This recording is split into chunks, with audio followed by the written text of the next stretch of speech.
जय Hind and hello guys, स्वागत है आपका आपके अपने YouTube चैनल ज्ञानदेह होस्ट में। और इस वीडियो में मैं आपको बताने वाला हूं बनारस हिंदू यूनिवर्सिटी यानी कि BHU junior clerk vacancy 2025 apply online process के बारे में कि कैसे आपको अपने मोबाइल से घर बैठे फॉर्म को कैसे भरना है। चाहे आप मोबाइल से फॉर्म को भर रहे हैं तब भी आप इस वीडियो को देख सकते हैं, और अगर आप कंप्यूटर से भर रहे हैं तो भी आप इस वीडियो को देख करके अपना फॉर्म भर सकते हैं। आपको यहाँ पर संपूर्ण जानकारी इस फॉर्म के बारे में दी जाएगी। पहले आपको ये बताया जाएगा कि कौन लोग इसमें अप्लाई करने के लिए एलिजिबल है, और फिर आपको बताया जाएगा कि कैसे आपको राशन से लेकर प्रिंट तक कंप्लीट फॉर्म भरना है। तो वीडियो को आपको पूरा देखना है, और अगर आपने अभी तक वीडियो को लाइक शेयर नहीं किया कर दीजिए। चैनल के ऊपर पहली बार विजिट किए हो तो चैनल जरूर सब्सक्राइब कर लेना, क्योंकि गाइज यहाँ पर ज्ञानदेह होस्ट चैनल के ऊपर आपको इस वैकेंसी के बारे में जब तक कंप्लीट नहीं हो जाती तब तक सभी अपडेट दिए जाएंगे। इसके अलावा भी मैं ऑल इंडिया जॉब अपडेट यहाँ पर आपको देता हूँ, तो चैनल सब्सक्राइब कर लीजिएगा। अब जो मैंने लिंक दिया है आपको इस वीडियो के डिस्क्रिप्शन में, आप ये ओपन करेंगे। इसको ओपन करने के बाद आपको जानने को मिलेगा कि इसमें 191 पोस्ट निकाली गई है। पोस्ट का नाम आपकी जूनियर क्लर्क है। एंड अगर फीस की बात करें तो जनरल OBC EWS को 500 रुपये fees, SC ST and all category female के लिए कोई फीस नहीं है। फॉर्म आप लोग 18 मार्च से लेकर के 17 अप्रैल 2025 तक भर पाएंगे। एंड आप यहाँ पर जो क्वालिफिकेशन चाहिए वो भी देख सकते हैं। उसके बाद आप इंपॉर्टेंट लिंक के सेक्शन में आएंगे और ऑफिशियल नोटिफिकेशन PDF के ऊपर क्लिक करके इस नोटिफिकेशन से पूरी की पूरी जानकारी चेक कर लेंगे। यहाँ पर आपको एक और इंपॉर्टेंट डिटेल्स देखनी होगी। वो इंपॉर्टेंट डिटेल्स ये है कि जो आप अपना फॉर्म भरेंगे वो 17 अप्रैल 2025 शाम 5 बजे तक भरेंगे। इसके अलावा आपको बोला है कि आपको यहाँ पर ये जो आपका फॉर्म है वो भरने के बाद में सभी जरूरी डॉक्यूमेंट के साथ में अपना फॉर्म भेजना है 22 अप्रैल 2025 शाम 5 बजे तक। कहाँ पर भेजना है उसके बारे में आपको जानकारी आगे इस वीडियो के अंदर दे दी जाएगी, इसलिए आपको वीडियो को बिल्कुल पूरा देखना है। नहीं तो आपने ऑनलाइन वे में अप्लाई कर लिया और अपने डॉक्यूमेंट्स कहाँ पर भेजने कैसे भेजने वो नहीं जाना तो फिर आपके फॉर्म भरने का कोई भी फायदा नहीं होगा। इसमें जो आपको सैलरी मिलेगी वो आपको 19,900 रुपये से लेकर के 63,200 रुपये पर मंथ दी जाएगी। फिर किस कैटेगरी के अंदर कितनी वैकेंसी है वो आप यहाँ पर चेक कर सकते हैं। अप्लाई करने के लिए आपसे यहाँ पर जो क्वालिफिकेशन मांगी है वो है 2nd class graduate with at least 6 month of training on the use of computer for office automation, book keeping and word processing from a certified institute, और 2nd class graduate with diploma in computer recognised by AICT। यानी कि आपके पास जो आपकी graduation है वो आपने कम से कम 45% प्लस के साथ में पास की हो, उसी को 2nd क्लास कहते हैं। जिनकी 60+ % होती है वो 1st क्लास के अंदर आते हैं, और जिनकी 33 से लेकर के जिनकी 45 से लेकर के 60 के बीच में रहती है परसेंटेज वो 2nd क्लास के अंतर्गत आते हैं। तो उसी 2nd क्लास के बारे में यहाँ पर बात की गई है। इसके अलावा कंप्यूटर टाइपिंग टेस्ट भी आपका होगा, जिसको आप स्किल टेस्ट कहते हैं। इसमें कंप्यूटर टाइपिंग टेस्ट में आपको ये क्वालिफाई नेचर का रहेगा। इसमें आपकी जो स्पीड है वो 30 वर्ड पर मिनट होनी चाहिए इंग्लिश के अंदर, और अगर आप हिंदी की करेंगे तो आपकी स्पीड 25 वर्ड पर मिनट होनी चाहिए। और इसमें दोनों कंपलसरी नहीं है, कोई एक ही टाइपिंग अगर आपको आती है तो आप इसमें अप्लाई कर सकते हैं टाइपिंग के अकॉर्डिंग। तो ये चीज़ें आपने यहाँ पर जान ली है। अब बात करते हैं कि कैसे आपको अप्लाई करना है। तो गाइज मैंने इंपॉर्टेंट लिंक के सेक्शन में ही अप्लाई ऑनलाइन लिंक दिया है। ये लिंक आप जैसे ही ओपन करेंगे आपके सामने कुछ ऐसा इंटरफेस आ जाएगा। अब यहाँ पर आने के बाद में आप यहाँ पर लेफ्ट साइड में इस तरह का इंटरफेस देखेंगे। आप नीचे की तरफ आएंगे और don't have an account sign up इसके ऊपर क्लिक करेंगे। इसके ऊपर क्लिक करने के बाद आप यहाँ पर आपकी ईमेल आईडी डालेंगे जो कि आप रजिस्टर करना चाहते हैं। उस ईमेल आईडी को दोबारा डाल करके वेरीफाई कर देंगे। फिर आप एक यहाँ पर पासवर्ड बनाएंगे। पासवर्ड की लेंथ कम से कम 6 कैरेक्टर की रहनी चाहिए, और मैक्सिमम आप यहाँ पर 13 कैरेक्टर की रख सकते हैं। उसके बाद जो पासवर्ड आपने ऊपर डाला है उसको दोबारा डाल करके आपको वेरीफाई करना है। एंड देन आप आपका मोबाइल नंबर डालेंगे जो कि आप रजिस्टर करना चाहते हैं। फिर आप यहाँ पर कैप्चा वेरिफिकेशन में जो भी आपके सामने कैप्चा आएगा डिस्प्ले पर वो डाल देंगे और साइन अप इसके ऊपर क्लिक करेंगे। इसके बाद जो आपने अभी ईमेल रजिस्टर की है उसके ऊपर गाइज आपको एक ईमेल सेंड की जाएगी जिसमें कि एक लिंक होगा। वो लिंक आपको ओपन करना है। जैसे आप उसको ओपन कर लेंगे तो आपका ईमेल वेरिफिकेशन हो जाएगा और आपके सामने इस तरह का लॉगिन का पेज आएगा। अब आप यहाँ पर यूजर नेम के अंदर जो भी आपने ईमेल आईडी रजिस्टर की है वो डालेंगे। पासवर्ड में अभी जो आपने पासवर्ड बनाया वो डाल देंगे। फिर आप ये कैप्चा कोड फिल करेंगे और उसके बाद लॉगिन यहाँ पर क्लिक करेंगे। देन आपके सामने ये वाला इंटरफेस आएगा जैसे कि आप वीडियो में देख सकते हैं। मैंने यहाँ पर इस वेबसाइट का इस्तेमाल करके पहले भी फॉर्म भरा था, इसलिए मैं यहाँ पर इसमें हिस्ट्री में अपनी पोस्ट को देख पा रहा हूँ जिसके लिए भी मैंने फॉर्म को भरा था। अभी आप यहाँ पर पहली बार रजिस्ट्रेशन की है तो आपको इस तरह का इंटरफेस देखने को मिलेगा। आप पोस्ट डिपार्टमेंट सिलेक्शन के अंदर यहाँ पर पोस्ट में जूनियर क्लर्क सेलेक्ट कर लेंगे। लेंगे। फिर ऑर्गेनाइजेशन यूनिट के अंदर आप यूनिवर्सिटी कैंपस सेलेक्ट कर लेंगे। एडवर्टाइजमेंट नंबर आपका जो यहाँ पर है वो सेलेक्ट कर लीजिएगा। फिर कैंडिडेट कैटेगरी, आपकी कास्ट कैटेगरी कौन सी है, general, OBC, SC, ST, EWS या फिर वुमेन, जो भी है वो आप यहाँ पर सेलेक्ट कर लीजिएगा। मैं वैसे तो ओबीसी में आता हूँ, पर मैं इस फॉर्म को डेमो के लिए भर रहा हूँ, तो यहाँ पर मैं इसमें एसटी सेलेक्ट कर लेता हूँ ताकि मुझे कोई फीस पे ना करनी पड़े और मैं आपको कंप्लीट प्रोसेस दिखा पाऊँ कि कैसे फॉर्म को भरना है। पर मेरी आप डिटेल्स के ऊपर ना जा करके ये जानिएगा, ये समझिएगा कि आपको जानकारी कैसे और कहाँ पर क्या भरनी है। तो अब आपसे पूछे पीडब्ल्यूडी यानी कि क्या आप विकलांग है। अगर आप विकलांग है तो आपको बताना है कि इनमें से आपकी विकलांग की कौन सी कैटेगरी है। अगर आप नहीं है तो आप नॉट एप्लीकेबल क्लिक कर देंगे। फिर आप I have read the advertisement इसके ऊपर टिक करेंगे और फिर चेक वैकेंसी यहाँ पर क्लिक करेंगे। अब यहाँ पर गाइज आपको देखने को मिलेगा कि आपकी कैटेगरी के अंदर कितनी वैकेंसी है और अनरिजर्व्ड के अंदर कितनी वैकेंसी है। आपको आपकी कैटेगरी के अलावा इसमें अनरिजर्व्ड कैटेगरी इसलिए दिखाई दे रही है क्योंकि आप अपनी कैटेगरी में अगर अप्लाई ना करना चाहते हो और अनरिजर्व्ड में अप्लाई करना चाहते हो तो आप वो भी कर सकते हैं। अभी आप यहाँ पर I have read the advertisement इसके ऊपर क्लिक करेंगे और अप्लाई के ऊपर क्लिक करेंगे। अब गाइज आपके सामने यहाँ पर पर्सनल डिटेल आ चुकी है। तो यहाँ पर सबसे पहले आपको सॉल्यूशन में बताना है मिस्टर, मिसिज, एमआरएस या फिर डॉक्टर, जो भी है वो आप यहाँ पर सिलेक्ट कर लीजिएगा। उसके बाद में आपको आपका फर्स्ट नेम 10th के सर्टिफिकेट के अकॉर्डिंग भरना है अंग्रेजी के बड़े अक्षरों में। अगर मिडिल नेम है तो वो डाल देंगे, नहीं है तो खाली छोड़ दीजिएगा। और उसके बाद में आपको आपका लास्ट नेम यहाँ पर डालना है। जेंडर आपका क्या है वो आप सिलेक्ट कर लेंगे। फिर नेशनलिटी के अंदर आप इंडियन सेलेक्ट कर लेंगे। उसके बाद में गाइज यहाँ पर जो आपकी डेट ऑफ बर्थ है वो आप कैलेंडर के ऊपर क्लिक करके इस तरह से सेलेक्ट कर लीजिएगा। फिर मैरिटल स्टेटस आपका क्या है, सिंगल, मैरिड, डाइवोर्स, सेपरेटेड या विडोड, जो भी है वो आप सिलेक्ट कर लीजिएगा। उसके बाद में आपका पैन कार्ड नंबर या फिर पासपोर्ट नंबर या फिर ड्राइविंग लाइसेंस नंबर या फिर वोटर आईडी, इनमें से कोई एक आईडी का नंबर आपको यहाँ पर डाल देना है। फिर आता है फादर हस्बैंड नेम, शादी हो चुकी है तो आप पति का नाम देंगे, नहीं तो आपको आपके पिता का नाम यहाँ पर डालना है। उसके बाद आपको आपकी माता जी का नाम यहाँ पर लिखना है।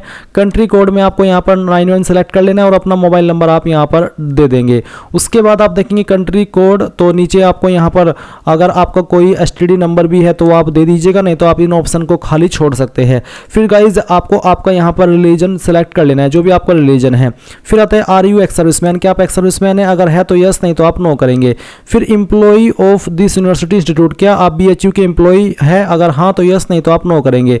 Are you an employee of government of India, क्या आप गवर्नमेंट ऑफ इंडिया यानी कि भारत सरकार के एम्प्लॉई है, अगर हाँ तो यस, नहीं तो आप नो करेंगे। अब आपके सामने यहाँ पर एड्रेस फॉर कॉरेस्पॉन्डेंस यानी कि प्रेजेंट एड्रेस की इन्फॉर्मेशन है। तो जो भी आपका एड्रेस है वो आप यहाँ पर एड्रेस लाइन 1 और 2 के अंदर थोड़ा थोड़ा पार्ट डाल देंगे। कंट्री के अंदर इंडिया सेलेक्ट कर लेंगे, फिर आपकी स्टेट बताएंगे, उसके बाद में सिटी और फिर आपका पिन कोड। अब अगर आपका प्रेजेंट एड्रेस और परमानेंट एड्रेस सेम है तो आप सेम एज कॉरेस्पॉन्डेंस एड्रेस को इस बॉक्स को टिक कर देंगे, और अगर अलग है तो अनटिक करके अलग से आप अपना परमानेंट एड्रेस भर सकते हैं। और उसके बाद आप सेव के ऊपर क्लिक करेंगे। ये जानकारी सेव करने के बाद आपके सामने जो जानकारी आपने भरी है उसका प्रीव्यू आएगा। सभी जानकारी चेक करने के बाद में आप यहाँ पर नेक्स्ट सेक्शन के ऊपर आ जाएंगे, जो कि है एजुकेशन का। इसमें गाइज मेरी इन्फॉर्मेशन पहले से भरी हुई है, क्योंकि जैसे कि मैंने आपको बताया कि मैंने पहले भी इस वेबसाइट का इस्तेमाल करके फॉर्म को भरा है, तो मैं इसी इन्फॉर्मेशन को एडिट करके आपको दिखाने वाला हूँ कि कैसे आपको भरनी है। सबसे पहले आप यहाँ पर 10th की इन्फॉर्मेशन भरेंगे और बताएंगे कि 10th आपने किस साल के अंदर पास की है, क्या आपके 10वीं के अंदर मेन सब्जेक्ट थे, उन सब्जेक्ट के नाम आपको एक एक करके यहाँ पर लिख देने हैं। नंबर आपके किसके अंदर थे, परसेंटेज, ग्रेड या सीजीपीए, वो आपको सेलेक्ट कर लेना है। तो जो भी आपने माध्यम सेलेक्ट किया है आपके नंबर का, फिर वही आपको यहाँ पर देना है। मैंने परसेंटेज किया है तो मैंने यहाँ पर परसेंटेज भर दी है। फिर आपको आपके स्कूल कॉलेज का नाम यहाँ पर लिखना है, और आपने किस बोर्ड से आपकी 10वीं पास किया उस बोर्ड का नाम आप यहाँ पर लिख देंगे। सेम वे में आप आपकी 12वीं की इन्फॉर्मेशन भरेंगे, आपका 12वीं का पासिंग ईयर, आपके 12वीं के सब्जेक्ट, आपके नंबर किसके अंदर थे वो, फिर आपके अगर आप परसेंटेज सेलेक्ट किया तो यहाँ पर परसेंटेज, फिर स्कूल कॉलेज का नाम और आपके बोर्ड का नाम। फिर आएगा डिप्लोमा क्वालिफिकेशन, तो आप यहाँ पर सेलेक्ट के ऊपर क्लिक कीजिए और किस साल के अंदर आपने आपका डिप्लोमा पास किया था वो आप यहाँ पर सेलेक्ट कर लीजिएगा। आपको यहाँ पर सभी ईयर देखने को मिल रही है, तो जिस ईयर के अंदर भी आपने पास किया वो आप यहाँ पर सेलेक्ट कर लीजिए। उसके बाद में यहाँ पर जो आपके मेन सब्जेक्ट थे डिप्लोमा के वो आपको यहाँ पर एंटर करने हैं। उसके बाद में आपके नंबर किसके अंदर थे वो आप सेलेक्ट कर लीजिए। अगर परसेंटेज तो कितने नंबर आए थे वो आप यहाँ पर डालेंगे। आपने कहाँ से आपका डिप्लोमा किया उस स्कूल कॉलेज या इंस्टीट्यूट का नाम आप यहाँ पर डालेंगे। उसके बाद में किस यूनिवर्सिटी से की है वो आप यहाँ पर डाल देंगे। अगर आपका मान लो किसी यूनिवर्सिटी से आपने किया है या फिर किसी डिग्री कॉलेज से किया है तो आपको यहाँ पर तो स्कूल कॉलेज में डिग्री कॉलेज का नाम देना है, और वो आपका डिग्री कॉलेज जिस यूनिवर्सिटी से एफिलेटेड है वो आप यहाँ पर यूनिवर्सिटी के सेक्शन में भर देंगे। इसके बाद गाइज आप यहाँ पर सेव एंड ऐड इसके ऊपर क्लिक करेंगे तो आपकी इन्फॉर्मेशन इस तरह से यहाँ पर ऐड हो जाएगी। इसके बाद गाइज आप यहाँ पर देखेंगे ग्रेजुएशन डिटेल, तो आप यहाँ पर ऐड के सेक्शन के ऊपर क्लिक करेंगे और आपको यहाँ पर डिग्री नेम में आपके पास जो भी क्वालिफिकेशन है इनमें से वो क्वालिफिकेशन आप सिलेक्ट कर लेंगे। आपको यहाँ पर काफ़ी सारी क्वालिफिकेशन देखने को मिल रही है। अगर आपकी सिंपल बैचलर डिग्री है तो आप बैचलर डिग्री सेलेक्ट कर लेंगे, और अगर आपकी इनमें से कोई मेन क्वालिफिकेशन है जो कि यहाँ पर आपको इस तरह से मेंशन की गई है तो आप वो सिलेक्ट कर लेंगे। तो चलिए मैं यहाँ पर आपको एक क्वालिफिकेशन सेलेक्ट करके आगे जो इसमें इन्फॉर्मेशन है वो कैसे भरनी है वो दिखाता हूँ। तो चलिए मैं यहाँ पर ये वाली क्वालिफिकेशन सेलेक्ट कर लेता हूँ। उसके बाद आप देखेंगे मेन सब्जेक्ट, तो जो भी आपके मेन सब्जेक्ट थे वो आप यहाँ पर लिखेंगे। रिजल्ट टाइप क्या था वो आप सिलेक्ट कर लेंगे। फिर आपकी परसेंटेज कितनी थी वो आप यहाँ पर डाल देंगे। किस साल के अंदर आपने आपकी ये जो क्वालिफिकेशन पास कर ली थी वो साल आप यहाँ पर सेलेक्ट करेंगे। फिर आपने कहाँ से किया उस यूनिवर्सिटी का नाम भी आपको यहाँ पर एंटर कर देना है। ये एंटर करने के बाद में आप देखेंगे स्टेट यूनियन टेरिटरी, तो आपने कौन सी स्टेट से आपकी जो क्वालिफिकेशन है वो की है वो आपको यहाँ पर एंटर कर देना है, जैसे कि मैं आपको यहाँ पर एंटर करके दिखा रहा हूँ। और फिर यहाँ पर आपको कंट्री भी एंटर कर देनी है। इस तरह से आप यहाँ पर भर देंगे और फिर आप सेव एंड ऐड इसके ऊपर क्लिक करेंगे। देन गाइज आपकी जो भी क्वालिफिकेशन की जानकारी आपने भरी है वो यहाँ पर आपको इस तरह से देखने को मिल जाएगी। और अब आप यहाँ पर देखेंगे पोस्ट ग्रेजुएशन डिटेल, तो अगर आपके पास पीजी डिग्री है तो आप उसकी जानकारी भर सकते हैं सेम वे में, नहीं तो आप इसको खाली छोड़ दीजिए। कोई आपके पास एमफिल की डिटेल है तो आप वो दे दीजिए। पीएचडी आपने किया तो उसकी इन्फॉर्मेशन दे सकते हैं। कोई अन्य क्वालिफिकेशन है तो आप वो 2.6 के अंदर ऐड के सेक्शन के ऊपर क्लिक करके अपनी अन्य क्वालिफिकेशन दे सकते हैं, जैसे कि आईटीआई डिप्लोमा सर्टिफिकेट। तो जैसे कि अगर मैं यहाँ पर कुछ देना चाहता हूँ तो मैं ऐड के ऊपर क्लिक करूंगा और उसके बाद में टाइटल के अंदर क्या आपके पास क्वालिफिकेशन है उस क्वालिफिकेशन का नाम आपको लिखना होगा, किस ईयर किस महीने किस डेट के अंदर पास किया है वो, और उसके बारे में आपको डिटेल्स के सेक्शन में थोड़ी डिटेल देनी है। यूनिवर्सिटी बतानी है, आपकी डिवीजन क्या थी वो बताना है, और आपके कितने परसेंटेज थे वो भी आप यहाँ पर लिख देंगे। और उसके बाद में आप इसको सेव एंड ऐड कर देंगे तो ये इन्फॉर्मेशन आपके यहाँ पर ऐड हो जाएगी। अब आप यहाँ पर नेक्स्ट सेक्शन इसके ऊपर क्लिक करेंगे। इसके बाद में आपके सामने यहाँ पर एक्सपीरियंस का सेक्शन आएगा। तो अगर आपके पास कोई एक्सपीरियंस है और आप उसकी इन्फॉर्मेशन देना चाहते हैं तो आप ऐड के ऊपर क्लिक करेंगे। देन आपको यहाँ पर आपको बताना है कि किस तरह का ऑर्गेनाइजेशन है जहाँ पर आपने वर्क एक्सपीरियंस किया है। उसके बाद में डेजिग्नेशन किस पोस्ट पर किया है, पे बैंड, पे level, type of employment, from यानी कि कब आपने जॉब ज्वाइन की थी, 2 के अंदर वो डेट जब तक आपने की थी, और फिर यहाँ पर आप उसको ऐड कर देंगे। पर अगर आपके पास कोई एक्सपीरियंस नहीं है तब भी आप इसमें अप्लाई कर सकते हैं क्योंकि एक्सपीरियंस कंपलसरी नहीं है। तो आप नेक्स्ट सेक्शन इसके ऊपर क्लिक करेंगे। अब आपके सामने यहाँ पर रिसर्च का ऑप्शन आएगा। तो अगर आपके पास कोई इन्फॉर्मेशन है रिसर्च वाली तो आप यहाँ पर ऐड के ऊपर क्लिक करके उसको भर देंगे, नहीं तो आप इसको भी नेक्स्ट सेक्शन के ऊपर क्लिक करके आगे बढ़ जाएंगे। अब आपके सामने यहाँ पर मिससेलेनियस का एक ऑप्शन आता है जहाँ पर कुछ सवालों के आंसर आपको करने हैं, जैसे कि time required for joining in days, यानी कि अगर आपकी ज्वाइनिंग हो जाती है, आप इसमें सेलेक्ट हो जाते हैं तो आपको ज्वाइनिंग करने के लिए कितना समय चाहिए वो आपको बताना है। 10 दिन, 15 दिन, 30 दिन, जितने भी चाहिए वो आप यहाँ पर लिख दीजिएगा। फिर पूछे do you have computer proficiency certificate, क्या आपके पास कंप्यूटर प्रोफिशिएंसी सर्टिफिकेट है, तो आप यहाँ पर यस करिए क्योंकि तभी आप इसमें फुल एलिजिबल होंगे अप्लाई करने के लिए। फिर पूछे kindly describe your contribution to institutions where you have work, जहाँ पर आपने काम किया है वहाँ पर आपका क्या कंट्रीब्यूशन था उस इंस्टीट्यूट का के अंदर जो आपका कंट्रीब्यूशन था, योगदान था, वो आप यहाँ पर थोड़ा डिस्क्राइब कर दीजिए जो भी आप लिखना चाहते हैं। फिर पूछे what makes you suitable for the post you have applied, जिस पोस्ट के लिए आप अप्लाई कर रहे हैं उस पोस्ट पर अप्लाई करने के लिए क्या चीज़ आपको सुटेबल बनाती है, अपने बारे में यहाँ पर थोड़ा सा बता दीजिए। कोई आपको अवार्ड्स मिले हो, हॉनर्स मिले हो, वो आप यहाँ पर लिख दीजिएगा। उसके बाद में डिस्क्लोजर, कुछ सवालों के आंसर करने, जैसे कि हैव यू बीन डिबेटेड, क्या आप कभी निकाले गए हो, पनिश्ड किए गए हो किसी इंस्टीट्यूट, बोर्ड, यूनिवर्सिटी के द्वारा, अगर हाँ तो यस, नहीं तो आप नो करेंगे। Have you ever been involved in any administrative malpractice, अगर हाँ तो यस, नहीं तो आप नो करेंगे। तो बेसिकली आप इन सभी ऑप्शन में नो कर दीजिएगा। फिर नीचे आएगी two referee familiar with your profile and professional contribution, यानी कि आपकी जो प्रोफाइल है, यानी कि जो आपको जानते हो ऐसे 2 बंदों की डिटेल्स आपको यहाँ पर देनी है। आपको उनका फुल नाम देना है, उनका इंस्टीट्यूशनल एफिलिएशन यानी कि वो कहाँ पर काम करते हैं, उस कंपनी का नाम या फिर जो भी उनका प्रोफेशन है वो आपको यहाँ पर लिखना है, और उनकी पोस्ट क्या है उस इंस्टीट्यूट के अंदर, उस पोस्ट को आपको यहाँ पर लिख देना है। फिर उसके बाद में एड्रेस, क्या एड्रेस है उनका वो आप एड्रेस के सेक्शन में भर देंगे, कॉन्टैक्ट नंबर और उनकी ईमेल एड्रेस यहाँ पर डाल देंगे। सेम वे में दूसरे बंदे की इन्फॉर्मेशन भी आपको यहाँ पर देनी है और फिर इसको सबमिट कर देना है। इसके बाद गाइज आपके सामने यहाँ पर जो इन्फॉर्मेशन आपने भरी है उसका प्रीव्यू आएगा। साथ ही साथ आप यहाँ पर नीचे इसमें 5.2 लैंग्वेज नोन का एक ऑप्शन देखेंगे, तो आप यहाँ पर इस डिटेल्स को भी दे दीजिएगा।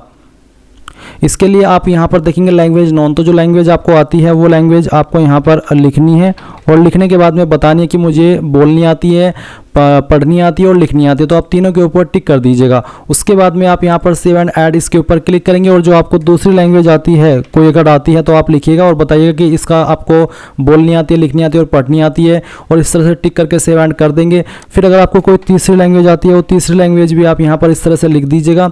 जो चीज़ें भी आपको उसमें से आती है वही टिक करिएगा, जो नहीं आती है वो आपको टिक नहीं करनी है। एंड फिर से आप सेव एंड ऐड कर देंगे। इसके बाद आप यहाँ पर एनओसी एंड डिक्लेरेशन वाले सेक्शन पर आ जाएंगे। तो यहाँ पर है no objection certificate, please select the check box if NOC is not available, advance copy. यानी कि अगर आपके पास एनओसी नहीं है तो आप इस बॉक्स को टिक कर दीजिएगा। और एनओसी से मतलब है नॉन ऑब्जेक्शन सर्टिफिकेट। ये उन कैंडिडेट को देना होता है जो ऑलरेडी कहीं पर काम कर रहे होते हैं, तो उन्हें उस कंपनी से एक एनओसी लेनी होती है कि हाँ कंपनी को कोई आपत्ति नहीं है, आप इस जॉब के लिए अप्लाई कर रहे हैं, उसी को एनओसी कहते हैं। अगर है तो आप एनओसी इश्यूइंग अथॉरिटी बता दीजिए, पहले से बताइए कहाँ से इशू है और डेजिग्नेशन किसने इसको इशू किया है वो, और डेट ऑफ इशुएंस का भी इशू हुई है और डेट, और फिर उसका एड्रेस जो आपकी कंपनी का एड्रेस है जहाँ से आपने कराई है। उसके बाद आप सेव कर देंगे। नहीं है तो आप इसको टिक कर दीजिए और फिर सेव के ऊपर क्लिक करके आप यहाँ पर अपलोड के सेक्शन में आ जाएंगे। अपलोड के सेक्शन में आ जाने के बाद में आप यहाँ पर देखेंगे फोटो, आपको पासपोर्ट साइज फोटो अपलोड करना है। फॉर्मेट जेपीजी, जेपीईजी या फिर पीएनजी का चल जाएगा, और मिनिमम साइज 20 KB है और मैक्सिमम 100 KB। तो आप सेलेक्ट फाइल इसके ऊपर क्लिक करेंगे और जहां पर भी आपकी इमेज की फाइल है वो आपको सेलेक्ट कर लेनी है और फिर ओपन करनी है। देन आप देखेंगे कि आपकी फाइल अपलोड हो जाएगी और आप व्यू फाइल के ऊपर क्लिक करके उसको व्यू कर सकते हैं कि हाँ सही से अपलोड हुआ है या फिर कुछ कोई और डॉक्यूमेंट तो यहाँ पर अपलोड नहीं हो गया। इसके बाद आप यहाँ पर सिग्नेचर अपलोड करेंगे सेम तरीके से। फिर 10th सर्टिफिकेट जिसमें कि आपकी डीओबी मेंशन हो, क्योंकि डीओबी प्रूफ के लिए आपसे मांगी जा रही है, वो आप अपलोड करेंगे। इसका फॉर्मेट आपका पीडीएफ का भी चल जाएगा।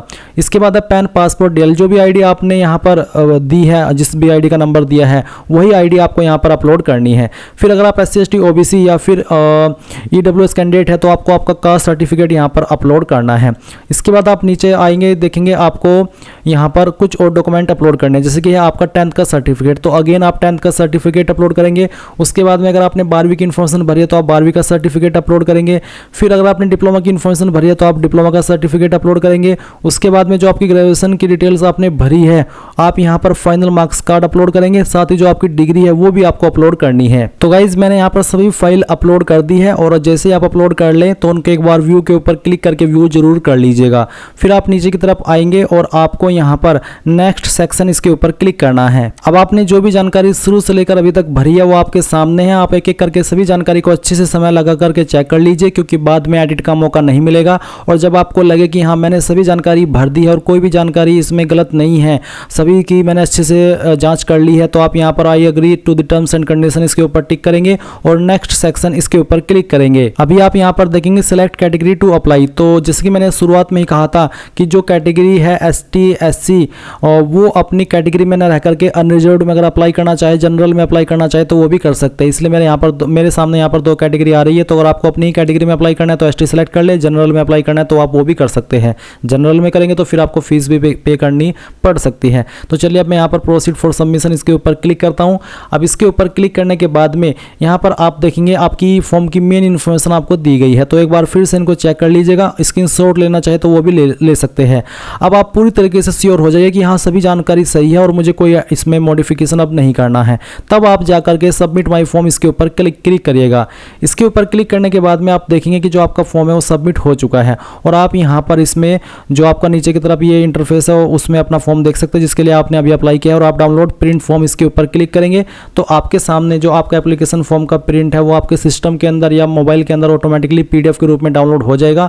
आप इसको बाद में प्रिंट करा लीजिएगा। इस तरह से गाइज आप लोग BHU जूनियर क्लर्क भर्ती 2025 का फॉर्म फिल कर पाएंगे। मैंने संपूर्ण जानकारी आपको यहाँ पर शुरू से लेकर आखिर तक अच्छे से समय लगा करके बहुत ही डिटेल में दी है। अगर अभी भी कोई सवाल डाउट हो तो पूछ लेना, और अगर आपने वीडियो को लाइक शेयर नहीं किया कर दीजिएगा। Thanks for watching. जय हिंद।